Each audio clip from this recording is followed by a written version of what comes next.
अच्छा, एक बहुत कॉमन सवाल हमें पूछा गया रहा कि जरूर पूछा जाए कि मनीष कश्यप को क्या बोल के आप लाए थे बीजेपी में। बहुत आदमी हमसे एकदम लिख के भर दिए कि मनीष तो बताए नहीं, मनोज जी ले गए थे। मनोज बाजवा कहे कि हम मनोज जी की बात मान लिए, मनोज जी हमारे बड़े, हम बात मान लिए। तो लोग कहे कि धीरे से कान में पूछ लेना, अब हम सामने पूछ ले रहे हैं। कौन डील दिए थे सर आप मनीष को कि मनीष मान गए? कि मनीष तो एकदम उतारू थे लड़ने। नहीं, हम उनको एक ही बात बोले कि आप बहुत अच्छे मुद्दे उठा रहे हैं, हम आपको भविष्य में उस जगह पहुंचाएंगे जहां से आप इन मुद्दों का निदान कर सकते। कई लोग कहे तो टिकट में दिलवा रहे थे मनोज जी, इतना बड़ा नेता है दिल्ली में, सीधे अमित शाह मोदी से रोज बातचीत होता है, हर बार रिसीव करने जाते हैं मोदी जी को। मिली आज नहीं तो काल मिली, मिल जाए, मैं पक्का मिली। मनीष के फैनों डरे रहे सब, क्या ऐसा ना हो कि बाबा जी ठुल्लू मिल जाए? नहीं, ऐसा नहीं। मनीष बहुत ऊर्जावान लड़का है और मनीष बहुत जल्दी समस्याओं को निदान करने वाली किसी न किसी चेयर पे बैठेगा ये और अच्छा परफॉर्म करेगा। ये कॉन्फिडेंस आप दे रहे हैं, ऊपर से कह दिया गया है? नहीं, हम देख लेते हैं दूर तक, हम दूर तक देखते हैं। और देखिए, बीजेपी ही एक ऐसा दल है ना कि शुभंकर भाई, अगर आपको भी किसी दिन मन करे ना कि यार हम जो कह रहे हैं अब चलो ग्राउंड पे करना है, तो प्लीज ज्वाइन बीजेपी। बीजेपी में कोई भी अपने परिश्रम से कहीं भी जा सकता है। If there is talent you can get that place. तो ये बात आप पवन सिंह को कहानी समझा दी फिर? आपके तो मित्र हैं, भैया भैया बोलते हैं आपसे, मनोज भैया जिंदाबाद, हर जगह भैया जिंदाबाद। तो ये पवन सिंह को कहानी समझाया आप कि यार यू विल गेट एवरीथिंग? नहीं, इतना बात ही नहीं। अच्छा, टिकटवा तो उसको दिलवाया आसनसोल से। अरे तो उसका पलायन करवा दिया आप लोग, जिंदगी भर गाना बिहार में गाए, आप टिकट दिला दिया आसनसोल से, पलायन हो गया उनका। उसको वहां लड़ना चाहिए था और वहां लड़। अरे बंगाल में कैसे लोग, वहां बंगाली, उनको बंगाली बोलना नहीं आता, अब वहां जाकर लड़ते, मान लो हार जाते। तो आसनसोल में बंगाली बोलने की जरूरत ही नहीं है।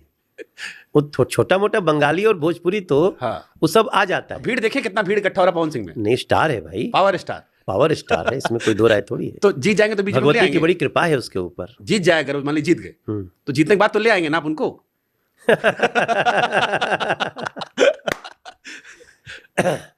मतलब इतना तो होगा ना आपका बातचीत, आप फोन तो किए होंगे आप, ऐसा तो है नहीं फोन नहीं किए पवन सिंह को? नहीं, अब चूंकि उन्हें थोड़ा ज्यादा अंदर चला गया। हाँ, देखिए, कोई भी व्यक्ति को ना तभी तक रोकना चाहिए जब तक इन्होंने कि हमारा फ्यूचर नष्ट करना चाहते हैं। तो मैं उस एक्सटेंट तक नहीं जाता। थोड़ा समय रहते मेरी मुलाकात नहीं हुई, असल में मैं अपने में बिजी था, उसी दौरान उन्होंने ये निर्णय ले लिया और जल्दी जल्दी सब हुआ। तो हम तो फर्स्ट, अब हम क्या कहें, आपके शो में हम कह सकते हैं कि जब आसनसोल की बात आई तो उसका नाम मैं नहीं दिया, तो बल्कि और नाम के लिए पार्टी कह रही थी कि इनको ले आई, इनको। कलाकार कोई बात हो रही थी, एक दो कलाकारों के लिए सोचा गया। बाबुल सुप्रियो जी पहले थे तो वही सोच के शायद। हाँ। तो मैंने कहा कि पवन सिंह बहुत उपयुक्त रहेंगे, तो जो पार्टी के वहां काम करने वाले थे। आपको ये भी जिम्मेदारी दी गई कि बिहार के जितना बड़ा स्टार है या जितना लड़का लोग बड़ा हो रहा है, सबको मनोज जी बीजेपी ज्वाइन कराएंगे। पहले मनोज जी आए, फिर निरहुआ को लेके आए, निरहुआ हारे, फिर टिकट दिलवाए। नहीं, पहले फिर रवि किशन को लाए, रवि जी भी जीत गए जी। पहले तो कांग्रेस में थे रवि जी ना, तो बाद में बीजेपी में आए। तो हम ही समझाए। पहले तो समझ ही नहीं रहा था। फिर मनीष को ले आए, अब पवन सिंह भी लाए थे आप, लेकिन थोड़ा दाएं बाएं हो गए। नहीं, मेरा सोच ये है कि कलाकार को भी आने का अधिकार है, पत्रकार को भी आने का अधिकार है। आप किसी भी फील्ड में रहें, आपको राजनीति में आकर के सेवा करने का अधिकार है।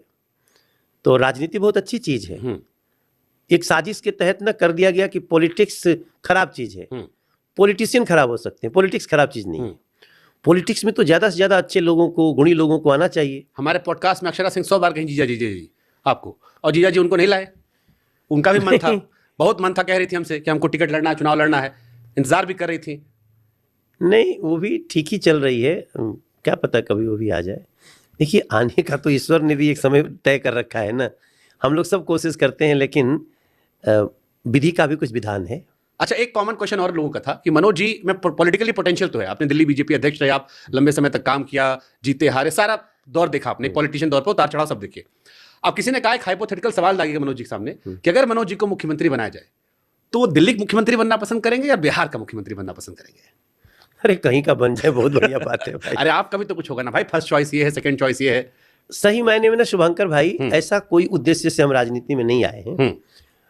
हम चाहते हैं कि राजनीति का अच्छा भाव लोगों के मन में आए।